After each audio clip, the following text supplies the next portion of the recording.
terus melakukan pendalaman, terus melakukan penghimpunan terhadap bukti-bukti agar membuat terang tindak pidana ini dan menemukan tersangkanya.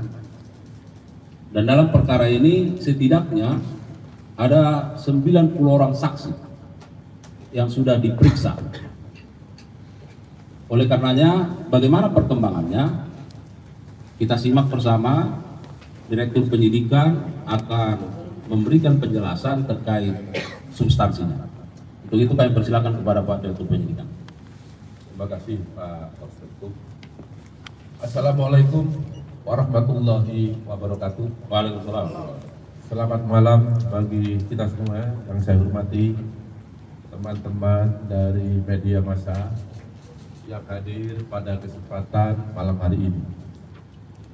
Saya ingin menyampaikan tentang perkembangan penyidikan perkara dugaan tindak pidana korupsi dalam kegiatan importasi gula pada Kementerian Perdagangan Republik Indonesia tahun 2015 sampai dengan 2000.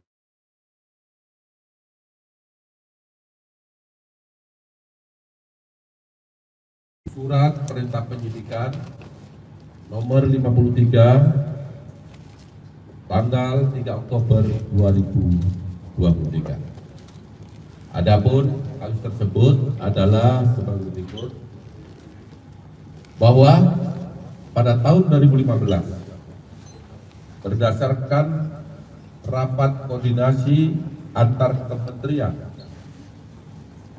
tepatnya telah dilaksanakan pada tanggal 12 Mei 2015, telah disimpulkan bahwa Indonesia mengalami surplus gula sehingga tidak perlu atau tidak membutuhkan impor gula. Akan tetapi pada tahun yang sama, yaitu tahun 2015 tersebut, Menteri Perdagangan yaitu saudara TTN memberikan izin persetujuan impor gula kristal mentah sebanyak 105.000 ton kepada PT AP, yang kemudian gula kristal mentah tersebut diolah menjadi gula kristal putih atau GKP. Sesuai dengan keputusan Menteri Perdagangan dan Perindustrian nomor 527 tahun 2004, yang diperbolehkan impor gula kristal putih adalah BUMN.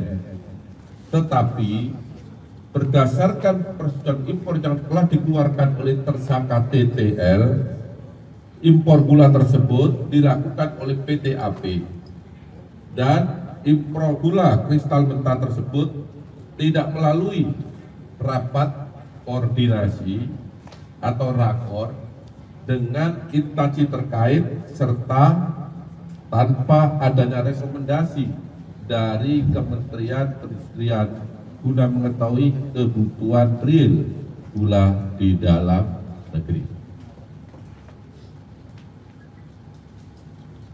Kemudian pada tanggal 28 Desember 2015 dilakukanlah rapat koordinasi di bidang perekonomian yang dihadiri oleh kementerian di bawah Menko Perekonomian, yang salah satu pembahasannya bahwa Indonesia pada tahun 2016 kekurangan gula kristal putih sebanyak 200.000 ton dalam rangka stabilisasi harga gula dan pemenuhan stok gula nasional.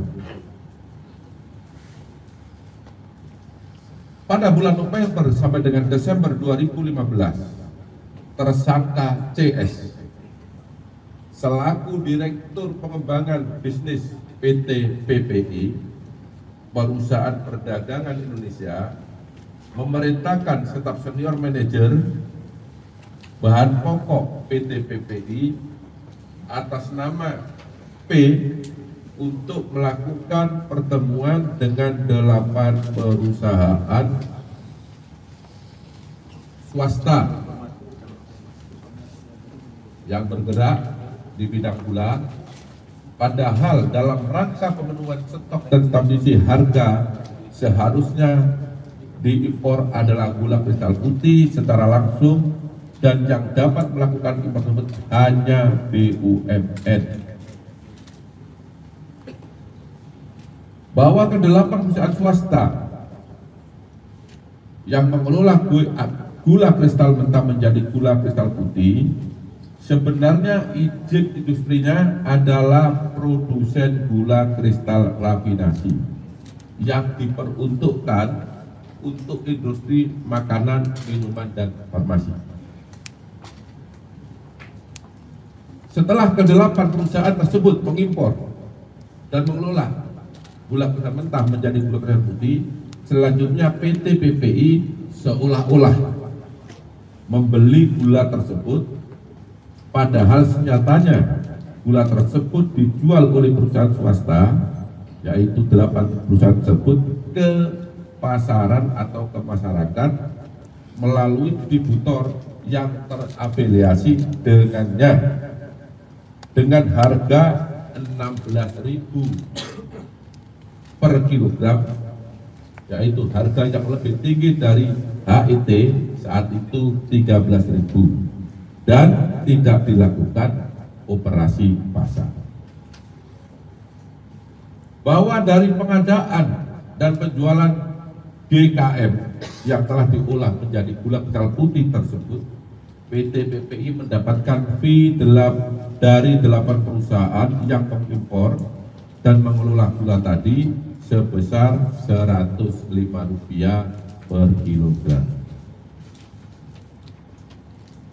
Bahwa kerugian negara akibat perbuatan importasi gula yang tidak sesuai dengan ketentuan perundang-undangan yang berlaku, negara dirugikan sebesar kurang lebih Rp400 miliar. Bahwa selanjutnya pada hari ini Selasa 29 Oktober 2024, penyidik pada Jaksa Agung Muda Tindak Pidana Khusus Kejaksaan Agung Republik Indonesia menetapkan status saksi terhadap 2 orang menjadi tersangka karena telah memenuhi alat bukti bahwa yang bersangkutan telah melakukan tindak pidana korupsi. Adapun kedua tersangka tersebut adalah 1. TTL selaku Menteri Perdagangan periode 2015 sampai dengan 2016 berdasarkan surat penetapan tersangka nomor TAP garis datar 60 garis miring F.2 garis miring FD.2 garis miring 10 garis miring 2024 tanggal 29 Oktober 2024. Yang kedua, tersangka atas nama CS selaku Direktur Pengembangan Bisnis pada PT PPI periode 2015-2016 berdasarkan surat perintah penetapan tersangka nomor TAP garis datar 61 garis miring F.2 garis miring FD.2 garis miring 10 garis miring 2024 tanggal 29 Oktober 2024 bahwa terhadap kedua tersangka dilakukan penahanan rutan selama 20 hari ke depan untuk tersangka TTL di Rutan Salemba, Cabang Kejaksaan Negeri Jakarta Selatan berdasarkan surat perintah penahanan nomor 50 tanggal 29 Oktober 2024 Dan untuk tersangka CS ditahan di Rutan Salemba, cabang Kejaksaan Agung berdasarkan surat perintah penahanan nomor 51 tanggal 29 Oktober 2024. Para tersangka disangka melanggar pasal 2 ayat 1 atau pasal 3 junto pasal 18 Undang-Undang Republik Indonesia tahun nomor 31 tahun 1999 sebagaimana diubah dengan Undang-Undang nomor 20 tahun 2021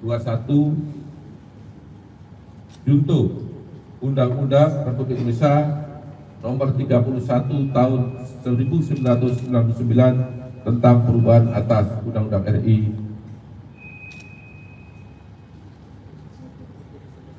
tahun nomor 31 tahun 99 tentang pemberantasan tindak pidana korupsi junto pasal 55 ayat 1 ke 1 KUHP.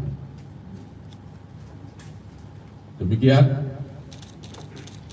yang dapat saya sampaikan. Mohon maaf apabila ada yang kurang jelas dalam penjelasan saya. Saya akhiri, wabillahi taufiq wal hidayah. Wassalamualaikum warahmatullahi wabarakatuh. Waalaikumsalam warahmatullahi wabarakatuh. Baik, terima kasih Direktur Penyidikan. Rekan-rekan media, itu keterangan yang sudah disampaikan oleh Pak Direktur Penyidikan, saya kira sangat lengkap ya. Kalau ada hal-hal yang ingin didalami, barangkali ada 1-2 pertanyaan, silakan. Dan sebelumnya kami informasikan bahwa nanti kita turun secara beraturan saja, dan barangkali kedua tersangka akan diturunkan setelah kita semua sudah menunggu di bawah ya. Saya kira begitu. Ada pertanyaan? Cukup? Pak, penegasan aja Pak untuk peran Dari mana Pak? Rama dari Raja Sinta. Penegasan aja untuk peran dari Menggak 2015-2016 ini Pak TL ya, itu seperti apa? Sejauh mana Pak? Silakan Pak Dir. Penegasan terhadap peran dari TTL ya. Jadi sudah jelas Pak. Saya rasa tadi sudah cukup jelas ya, bahwa TL ini tadi yang pertama adalah telah memberikan penugasan kepada perusahaan ya untuk mengimpor gula kristal mentah menjadi gula yang kemudian diolah menjadi gula kristal putih dalam rangka stabilisasi harga gula di masyarakat. Karena pada saat itu gula langka, harga melambung tinggi. Padahal seharusnya yang berhak melakukan impor gula untuk kebutuhan dalam negeri dalam rangka stabil dan jaga adalah BUMN yang ditunjuk oleh Menteri Perdagangan. Itu pun adalah seharusnya gula kristal putih, bukan gula kristal mentah. Ya, sudah jelas? Saya kira begitu ya. Ada yang lain? Cukup? Oke, karena tidak ada lagi, saya kira kami sampaikan terima kasih. Untuk dari kasus maaf ini dari peradilan untuk karena ini impor dari gula, apakah dari pihak Bea Cukai juga ada lagi tersangkanya Pak? Terima kasih. Baik, untuk tersangka lain ya kita ikuti perkembangan dari hasil penyidikan.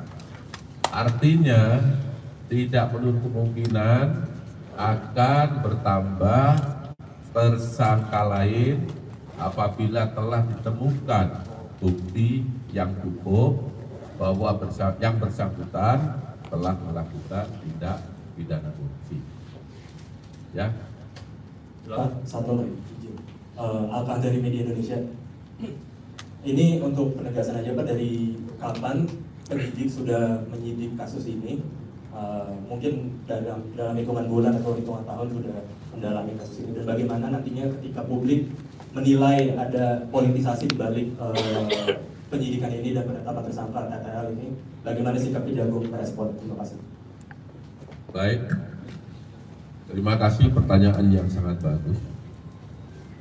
Bahwa penyidik bekerja berdasarkan alat bukti, itu yang perlu digarisbawahi.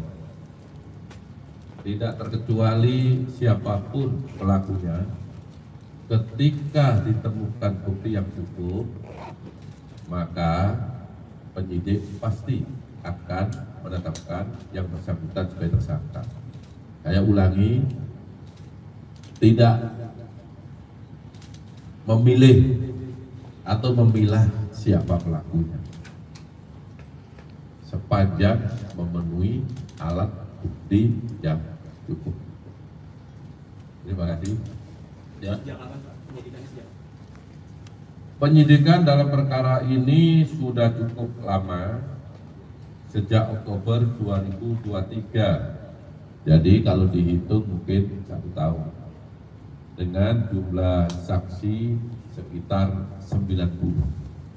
Tentu penyidikan tidak hanya berdiri di sana, kita juga minta penghitungan kerugian keuangan negara, juga memerlukan ahli, sehingga cukup lama karena perkara ini bukan perkara yang biasa, bukan perkara yang sederhana. Ya, cukup ya. Ya, satu lagi. Pak, mengenai barang bukti, Pak. Halo, izin Pak. Pak, izin Pak, saya Thomas Pak dari Kumparan.com mau menambahkan pertanyaan yang tadi aja Pak. Kan tadi itu penyidikan ya Pak. Kalau penyelidikannya itu gunanya Pak. Ya, kita sudah tahap penyidikan setahun. Artinya kalau penyidikan ya sebelum itu, ya. Saya tidak punya data ini mulai kapan, tapi yang pasti subsistem daripada penyidikan adalah penyelidikan. Itulah tahap yang telah diatur dan ditentukan dalam KUHP. Ya, cukup ya. Nah, terakhir, TV One masih. Nah tadi mau nanya soal ini Pak, izin Pak, Ikra dari TV One, soal barang buktinya kan kerugiannya sampai 400 miliar. Ini barang bukti yang udah dipegang sama penyidik ini apa aja Pak, kalau boleh? Ya, tentu kalau barang buktinya gula sudah tidak ya, karena gula kan sudah beredar di masyarakat, apalagi tahun 2015 ya. Bukti yang telah kita dapat, 1 catatan, dokumen, keterangan saksi, ya, keterangan ahli, itu bukti. Kalau barang bukti kita dapat adalah dokumen sama catatan, ya, transaksi keuangan. Ini sudah kita dapat semuanya. Siapa yang melakukan, apa isinya, penyidik sudah mengantongi semua. Baik, saya kira demikian ya, rekan-rekan media. Sekali lagi kami menyampaikan terima kasih dan penegasan tidak ada politisasi dalam perkara ini ya. Dan kami sangat bersyukur rekan-rekan media terus melakukan dukungan, support, dan ini bagian dari support masyarakat. Dan kami terus mengharapkan dukungan supaya kami terus bergerak ke arah yang lebih baik. Saya kira demikian, mohon maaf kalau ada kekurangan. Billahi taufiq wal hidayah. Assalamualaikum warahmatullahi wabarakatuh.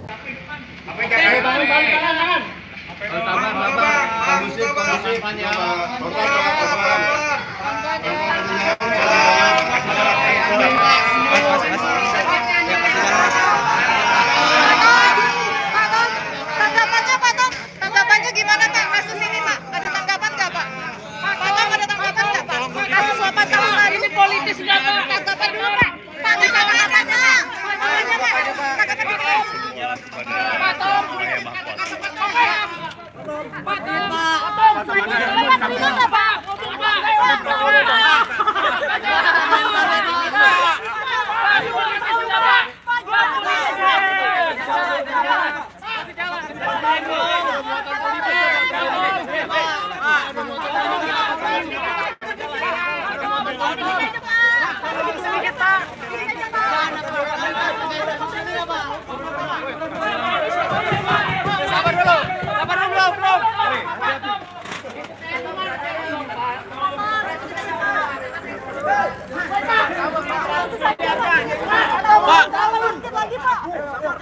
Emang gula kita langka banget Pak saat itu Pak. Pak.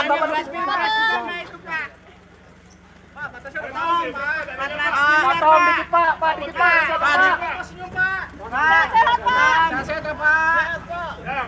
Semangat ya Pak di rutan.